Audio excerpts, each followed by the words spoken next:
नमस्कार, आप देख रहे हैं अपना बिहार। मैं हूं आपके साथ विभा उपाध्याय और बुलेटिन की शुरुआत इस वक्त बड़ी खबर के साथ खबर शिविर से आ रही है, जहां पर खाद के लिए किसानों के बीच जमकर मारामारी की स्थिति बन गई है। खैरपा दर्ब के पैक्स की तस्वीरें हम आपको दिखाने जा रहे हैं और इन तस्वीरों को देखकर आपको अंदाजा हो जाएगा कि जिस तादाद में यहां पर किसानों की मौजूदगी है। ये एक्सक्लूसिव तस्वीरें आपके सामने, खाद गोदाम के बाहर लोगों का ये हुजूम आपको नजर आ रहा होगा और इन तस्वीरों को देखकर आप इस गलतफहमी में मत पड़िएगा कि लोग थिएटर के बाहर कतारों में खड़े हैं टिकट के लिए।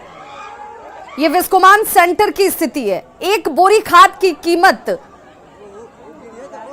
इन किसानों से बेहतर कोई और नहीं जानता होगा, क्योंकि उसी खाद के लिए लोग आधी रात से कतारों में खड़े हो जाते हैं, मारामारी करने पर उतारू हो जाते हैं और यही हालात यहां विस्कोमान के बाहर भी नजर आ रहा है। एक दूसरे को धक्का देकर आगे बढ़ने और खाद की बोरी पर कब्जा करने के लिए मारामारी की जा रही है। खैरपा दर्ब में पैक्स गोदाम स्थित विस्कोमान के गोदाम की यह तस्वीर आपको हैरान करने वाली है, लेकिन हकीकत इस इलाके की भी जरा जानिए, जहां यूरिया खाद के लिए किसानों में हाहाकार की स्थिति बन गई है। कहीं यूरिया खाद के लिए किसानों को पुलिस की लाठी खानी पड़ती है, तो कहीं सुबह से लेकर शाम तक लाइन में लगे रहने के बाद भी किसानों को मायूस होकर ही लौटना पड़ता है, खाद नसीब नहीं होती है। आधार कार्ड जमा है, लोग नहीं जाने दे रहा है। आधार कार्ड जमा है, लेकिन लोग देख रहे हैं अभी अंदर क्या बोल रहा है, जाने नहीं जाए। उधर तो बताइए रहा है, जो अब लोग यहाँ भीड़ किया हुआ है तो लोग भी क्या करेगा, लाइन लोग नहीं रहा है। 5 बजे सुबह हम लोग बगैर चाय नाश्ता का हम यहाँ अभी बिस्कुट खा के चाचा 2 आदमी के आए, पीछे मेरा नंबर था, फिर भी बोला है ना, जब वहाँ गए तो बोला यहाँ का आदमी बोला कि नहीं हम सूर्या पंचायत को नहीं देंगे, तो खड़ा पंचायत को मिलेगा, सूर्या पंचायत को नहीं मिलेगा। तो खैरपा दर्ब पैक्स पर खाद लेने के लिए देखिए ये मारपीट की तस्वीरें, भीड़ और भगदड़, कैसे लोग एक दूसरे के ऊपर चढ़ने तक को उतारू हैं। संवाददाता राकेश हमारे साथ इस वक्त ज्यादा जानकारी के साथ फोन लाइन पर जुड़ गए। राकेश, आखिर ये हालात क्यों? जी, मैं आपको बता दूं कि सीतामढ़ी और शिवहर जिले में हाल के दिनों में यूरिया खाद के लिए किसानों के बीच हाहाकार की स्थिति उत्पन्न हो गई है। जहां भी विस्कोमान के भवन है वहां पर खाद का वितरण का काम कराया जा रहा है, लेकिन वहां बड़ी तादाद में किसानों की भीड़ इकट्ठा हो जाती है और खाद के लिए मारामारी की स्थिति उत्पन्न हो जाती है। 3 दिन पहले सीतामढ़ी के रीगा प्रखंड का जो विस्कोमान का भवन था वहां पर भी खाद के लिए किसानों में आपाधापी की स्थिति देखी गई थी और वहां पर पुलिस को लाठीचार्ज करना पड़ा था, जिसमें कई किसान घायल हुए थे और उन्हें अस्पताल में भर्ती कराया गया था। और दूसरी तस्वीर यह शिवहर के पैक्स गोदाम की है, जहां पर किसान बड़ी तादाद में पहुंचे हुए हैं। राकेश, और यूरिया खाद की उपलब्धता यहाँ पर पर्याप्त नहीं है और लोगों को, किसानों को इस बात का डर है कि अगर वो पहले कतारों में नहीं होंगे तो उन्हें खाद नहीं नसीब होगा, या फिर सिर्फ अपनी आशंका के मद्देनजर ही लोग ये अफरा तफरी कर रहे हैं? जिला प्रशासन का दावा है कि जो सीतामढ़ी जिला प्रशासन हो या फिर शिवहर जिला प्रशासन हो, उन दोनों का दावा है कि खाद की सभी प्रखंडों में पर्याप्त भंडारण है और किसानों के बीच उसका वितरण किया जाएगा। और सबसे पहले किसानों को इसके लिए रजिस्ट्रेशन करवाना पड़ता है और आधार कार्ड देने के बाद ही किसानों को यूरिया खाद उपलब्ध कराई जाती है। लेकिन किसानों में तो जितनी भीड़ यहाँ पर किसानों की दिखती है राकेश, क्या इन सभी लोगों ने रजिस्ट्रेशन करा लिया और उसके बाद ये यहाँ पर कतारों में खड़े हैं? जी, निश्चित तौर पर, क्योंकि बिना रजिस्ट्रेशन के किसानों को किसी भी कृषि विभाग के द्वारा सरकारी सहायता का लाभ नहीं दिया जा सकता है और किसानों को पहले रजिस्ट्रेशन करवाना पड़ता है। तो जब रजिस्ट्रेशन कराया गया था तो राकेश, ये सुनिश्चित क्यों नहीं किया गया पैक्स की तरफ से कि एक दिन में इतने ही लोगों को, यहाँ से यहाँ तक के रजिस्ट्रेशन वाले किसानों को ही आज खाद उपलब्ध कराए जाएंगे, ताकि ये अफरा तफरी वाली स्थिति ना हो?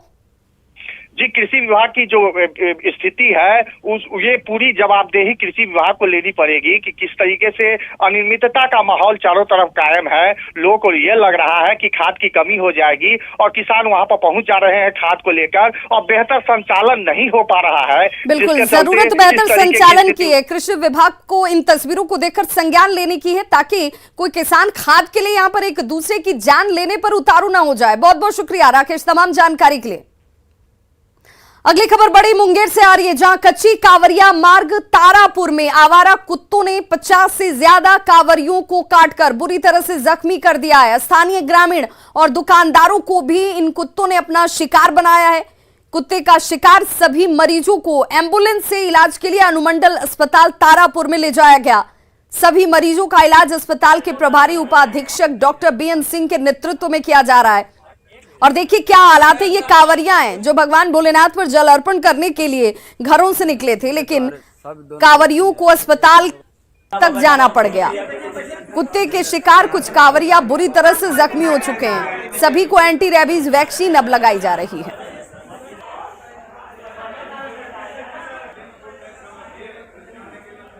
रास्ते में पीछे से कुत्ता ने आकर पूरा हम लोग कांवरिया भाई लोग को काट चुका है, जिसमें बहुत सारे कांवरिया भाई लोग गंभीर हो चुके हैं, अवस्था उनकी खराब है। कुत्ता काट लिया, बच्चे भी लिए 1 किलोमीटर पैदल चल के आए। प्रशासन को बोले कि कुत्ता एक पागल हो गया, आगे आगे जा रहा है, उनको पकड़ा जाए।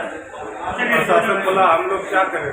बहुत की संख्या में कुत्ते ने काट लिया है और ये धर्मराय सेंटर पर, तो वहाँ चूँकि 7 आदमी का वैक्सीन था, 5-7 आदमी के लिए कुत्ते का वैक्सीन था, तो ज़्यादा की संख्या में हो गया। तो फिर मैंने फ़ोन से ही लाइजनिंग किया, आदेश दिया कि हर सेंटर से उठा के एक जगह दे दिया जाए। लेकिन बाद में पता चला कि 50 से 60 की संख्या में कुत्ते ने काटा है।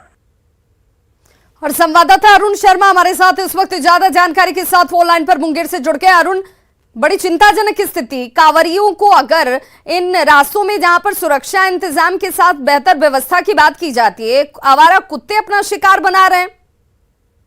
जी बिल्कुल, हालांकि जो व्यवस्था है, व्यवस्था काफी अच्छी थी, लेकिन कहीं ना कहीं कुछ ना कुछ खामियां हुई। उसी वजह से जो कुत्ता जो अवाया कुत्ता है, लगभग 50 से 60 बोलबम भक्त यानी बाबा के भक्त जिनको कह सकते हैं, उनको काट लिया। काटने के बाद जो है, हालांकि उनको इलाज जो है तुरंत मिल गया। रेबीज के इंजेक्शन में थोड़ी सी लाने में दिक्कत हुई, लेकिन सभी को रेबीज का इंजेक्शन भी लगा दिया गया है। जी चलिए, बहुत बहुत शुक्रिया तमाम जानकारी के लिए अरुण शर्मा आपका।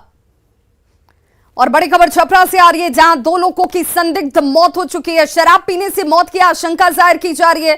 4 लोगों की तबीयत बिगड़ी भी हुई है, ये जानकारी इस वक्त। 2 लोगों की मौत हुई है, लेकिन 4 और लोग हैं जो इस वक्त जानकारी सामने है, वो बीमार बताए जा रहे हैं। अस्पताल में इलाज इस वक्त इनका होता हुआ। पानापुर के जीपुरा गांव की यह घटना है और कहा जा रहा है कि शराब से कुछ लोगों की आंखों की रोशनी भी जा चुकी है। कुछ मजदूरों ने बीती रात शराब का सेवन किया था, जिसके बाद एक एक करके सबकी तबीयत बिगड़ने लगी। 2 लोगों की मौत हो जाती है, 4 अन्य लोग बीमार हैं, जिनका तरैया अस्पताल में इस वक्त इलाज हो रहा है। मृतकों के नाम रोहित कुमार, जो कि ठेकेदार का काम करता था, ठेकेदारी के काम में लगा हुआ था। उम्र 20 साल बताई जा रही है। मोरिया रामदासपुर पानापुर का रहने वाला। वहीं मिंटू सा 25 वर्षीय ये शख्स मोरिया रामदासपुर का ही रहने वाला, थाना पानापुर इसका। और बीमार लोगों के नाम भी आपको बताते चलें। 2 लोगों की मौत हो चुकी है, लेकिन 4 लोग बीमार भी हैं। सुनील कुमार 36 वर्षीय, जीपुरा पानापुर के ही रहने वाले। राजन सिंह 25 वर्ष के हैं, न्यूम दकम सुखदेव नगर के रहने वाले। मुकेश सिंह 45 साल के, और ये भी न्यूम दकम के ही रहने वाले, सुखदेव नगर। मुन्ना सा 25 साल उम्र बताई जा रही है, रामदासपुर पानापुर के रहने वाले। ये 4 लोग इस वक्त गंभीर स्थिति में इलाजरत हैं, अस्पताल में हैं।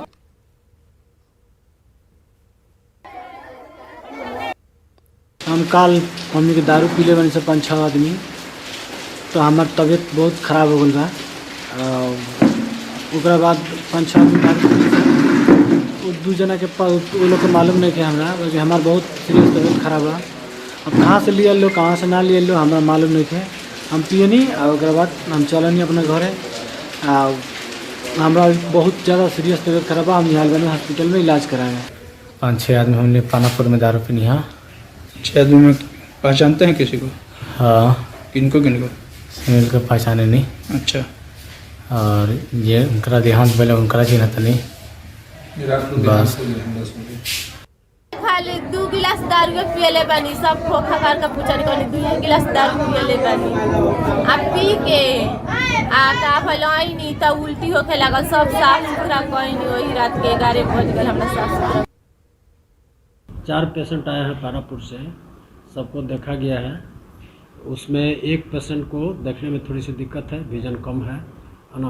बाकी 4 में किसी में चक्कर आना, किसी में पेट में तकलीफ, कुछ हल्का फुल्का सबका शिकायत है। सबको देख के यहाँ प्रॉपर ट्रीटमेंट किया जा रहा है और नॉर्मलाइज करके उन लोगों को रेफर किया जा रहा है। और ऐसे में न्यूज 18 ये सवाल पूछता है कि आखिर क्यों नहीं रुक रही है शराब की तस्करी। रोक के बावजूद शराब लोग कैसे पी रहे हैं। पुलिस शराब को लेकर रोक क्यों नहीं लगा पा रही है।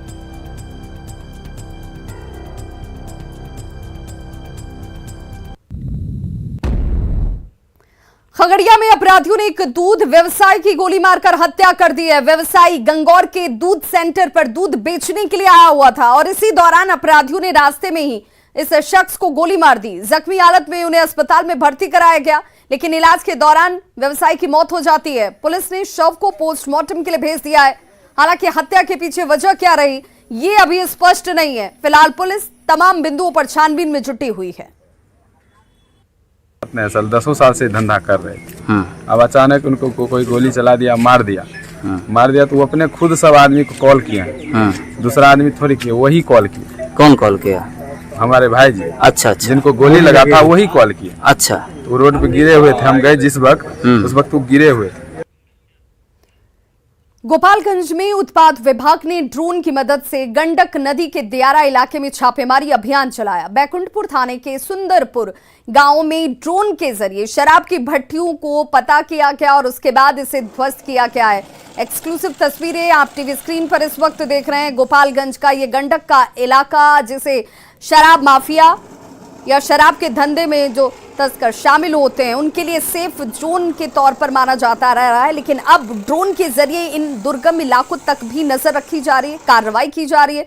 16 ड्रम शराब बरामद की गई, जिसमें 3200 लीटर अर्धनिर्मित शराब मिली है, जिसे बहा दिया गया, नष्ट किया गया। ड्रिल और गैस कटर मशीन से प्लास्टिक और टीन के ड्रम को काटकर नष्ट किया गया है। उत्पाद अधीक्षक के अनुसार ये अभियान लगातार जारी रहेंगे।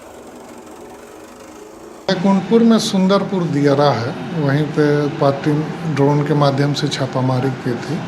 तो 16 ड्रम जो है वो छुपा के रखा हुआ था, किन्वित गुड़ का पास उसमें था जिससे शराब बनाया जाता है। तो उसको हम लोग भी नष्ट किए और कटर से सारे ड्राम को भी वहाँ काट के बर्बाद कर दिए कि फिर उसका यूज नहीं हो पाए। प्रतिदिन या एक दिन बीच करके लगातार हम लोग दियारा क्षेत्र में रेड कर रहे हैं और इसमें पूर्वी चंपारण का भी जो टीम है उत्पाद का, उसका भी सहयोग हम लोग ले रहे हैं।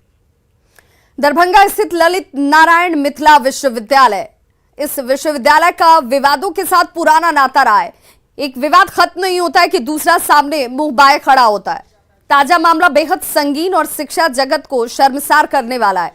दरभंगा के ललित नारायण मिथिला विश्वविद्यालय के हिंदी विभाग के सहायक प्राचार्य हैं अखिलेश कुमार, जिनके ऊपर छात्र और छात्राओं ने गंभीर आरोप लगाए हैं। और ये आरोप सिर्फ गंभीर नहीं है और सिर्फ ये आरोप लगाए नहीं गए, उनके सबूत भी विश्वविद्यालय को दिए गए हैं।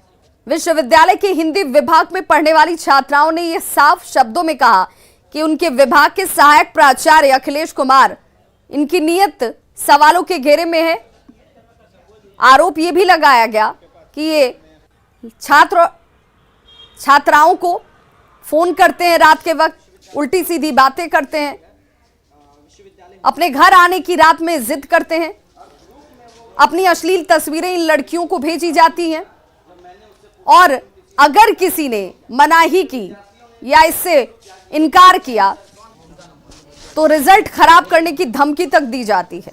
हिंदी विभाग के एचओडी भी प्राचार्य के रवैये पर सवाल उठाते हुए अखिलेश प्रसाद के खिलाफ अपनी रिपोर्ट भेज चुके हैं। निकल जाता है विश्वविद्यालय प्रशासन के द्वारा कि उन्हें जो है विश्वविद्यालय हिंदी के ये है और ग्रुप में वो। और बड़ी खबर इस वक्त बेतिया से आ रही है, जहां कटहा नदी पर बना हुआ पुल टूट गया है। पानी की तेज धारा में यह पुल टूट गया है। कटहा नदी पर यह पुल बना हुआ था, लेकिन पानी का दबाव बर्दाश्त नहीं कर पाया और तेज धारा में यह पुल टूट चुका है। 6 गांवों का सड़क संपर्क पूरी तरह से भंग हो गया है। 2 दिनों से लगातार बारिश हो रही है और इसी बारिश के बाद उफान पर कटरा नदी भी है। इस कटहा नदी के उफान पर रहने की वजह से देखिए अब 6 गांवों का संपर्क ही भंग हो गया है। गौनाहा के मरजदी वार्ड संख्या 4 की यह घटना है और तस्वीर देखिए आपके टीवी स्क्रीन पर इस वक्त ये पुल कैसे अब 2 तरफ गांव के लोग फंस चुके हैं। आवाजाही का एक महत्वपूर्ण ये जरिया था लेकिन अब ये टूट चुका है, ध्वस्त हो चुका है। पानी के दबाव को ये पुल बर्दाश्त नहीं कर पाया और 2 दिनों से लगातार बारिश के बाद नदियां जो है उफान पर हैं, उनका जलस्तर बढ़ा हुआ है और उसी उफान की वजह से गौनाहा के मरजदी वार्ड संख्या 4 की ये तस्वीर जहां पर पुल ध्वस्त हो गया।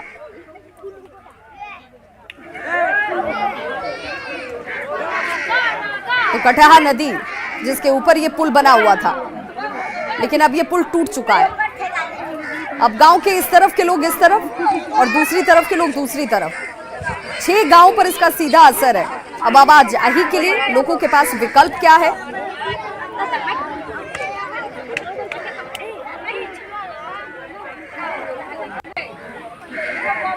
और चलिए आपको सीधे लिए चलते हैं न्यूज़ 18 नेटवर्क 18 के खास कार्यक्रम अमृत रथ में, जहां पर इस वक्त तमाम उन विषय महत्वपूर्ण मेहमानों का सम्मान भी किया जाता हुआ जिन्होंने अपने अपने क्षेत्र में महत्वपूर्ण योगदान भी दिए हैं, अपनी एक अलग छाप बनाई है।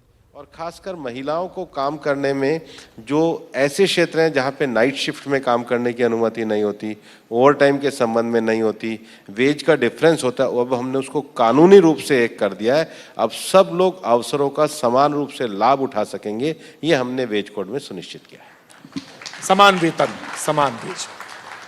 पर्यावरण मंत्रालय, आपके पास सारे जो मंत्रालय हैं वो बड़े अहम और बड़े महत्वपूर्ण है। पर्यावरण जैसे अभी बस मॉनसून खत्म होगा और ठंड सर्दियां आएंगी और दिल्ली की सांसें जो हैं अटक जाएंगी, तो ये जो वायु प्रदूषण है इसकी राहत कैसे, कहाँ आसार हैं या ऐसे ही रहेगा? देखिए, दिल्ली की जो हमारी पोजीशन है और जो ज्योग्राफिकल पोजीशन है, हम चारों तरफ से भूमि से घिरे हुए हैं। ऐसे में दिल्ली में इस बात की आवश्यकता थी कि दिल्ली का जो एयरशेड है, एयरशेड का अर्थ है कि दिल्ली के आसपास जो एनसीआर रीजन है जिसमें हरियाणा भी आता है, पंजाब भी आता है, उत्तर प्रदेश का भी हिस्सा आता है, राजस्थान का भी हिस्सा आता है, तो अल्टीमेटली अगर वहाँ से पॉल्यूशन जनरेट होता है तो एयरशेड की पहचान करके कोई इफ़ेक्टिव उसके ऊपर कार्य करने का कोई एक सिस्टम मैकेनिज्म बनाया जाए। यही कारण है कि पिछली बार हमने संसद में बिल पास करके एयरशेड तक एक्शन लेने के लिए एयर क्वालिटी मॉनिटरिंग जो कमीशन है उसकी हमने स्थापना करी। अब उस कमीशन का को ये अधिकार मिला है कि वो सभी राज्य सरकारों के साथ कोऑर्डिनेशन करके काम कर रहे हैं। जो एयर पोल्यूशन का कारण है उसके 3-4 कारण हैं। सबसे पहले व्हीकल पोल्यूशन। व्हीकल पोल्यूशन के लिए हम BS4 से निकलकर BS6 के ऊपर आए हैं। दूसरा इंडस्ट्रियल पोल्यूशन। इंडस्ट्रियल पोल्यूशन में हमने दिल्ली के अंतर्गत जितनी भी इंडस्ट्री है उसको हम CNG पे लेकर के आ गए, गैस आधारित लेकर के आए। NCR में भी हम उसी प्रक्रिया पे कार्य कर रहे हैं। तीसरा विषय है ट्रांसपोर्टेशन का विषय। आपको पता होगा पिछले 8 सालों में हमारी सरकार ने ईस्टर्न एक्सप्रेस हाईवे और वेस्टर्न एक्सप्रेस जो पेरिफेरल हाईवे बनाया है, तो जितना ट्रैफिक ऊपर जाना होता था जम्मू की तरफ और इधर नीचे की तरफ जाना होता था, उसको हमने पूरा दिल्ली की बाउंड्री से बाहर करने का काम हम लोगों ने किया है। उसके बाद जो सबसे बड़ा विषय है पराली को लेकर के, पराली को लेकर के भी हम लोगों ने नया बायोफ्यूल पॉलिसी बनाई है। बायोफ्यूल पॉलिसी को हमने लागू किया है और इस बार तो हमारे एयर क्वालिटी जो कमीशन है उसने ये भी कहा है जो नई इंडस्ट्री हैं जो अभी PNG पे भी शिफ्ट नहीं हो रही, वहाँ हम डीजल अलाउ नहीं करेंगे, लेकिन अगर वो बायोगैस पे जाना चाहे, बायोफ्यूल पे जाना चाहे तो उसकी भी परमिशन हमने अपनी पॉलिसी में बना करके दी है। इसके तो भूपेंद्र यादव को आप सुन रहे थे, जिन्होंने सीधे तौर पर कहा कि पर्यावरण के क्षेत्र में भी आमूलचूल परिवर्तन हो रहे हैं। जहां तक दिल्ली के स्वास्थ्य की चिंता की बात की जाए, वहां के हवा की गुणवत्ता की बात की जाए, तो इस पर भी विशेष तौर पर कई कार्य किए गए हैं। आने वाले वक्त में एक बड़ा बदलाव, एक बड़ी तब्दील नजर जरूर आएगी, लेकिन सबका सहयोग जरूरी है। सबके सहयोग से ही ये स्थितियां बदल सकती हैं। खबरों का सिलसिला लगातार जारी है। आप देख रहे हैं न्यूज़ 18 बिहार झारखंड। यहाँ खबरों का सिलसिला कभी नहीं थमता।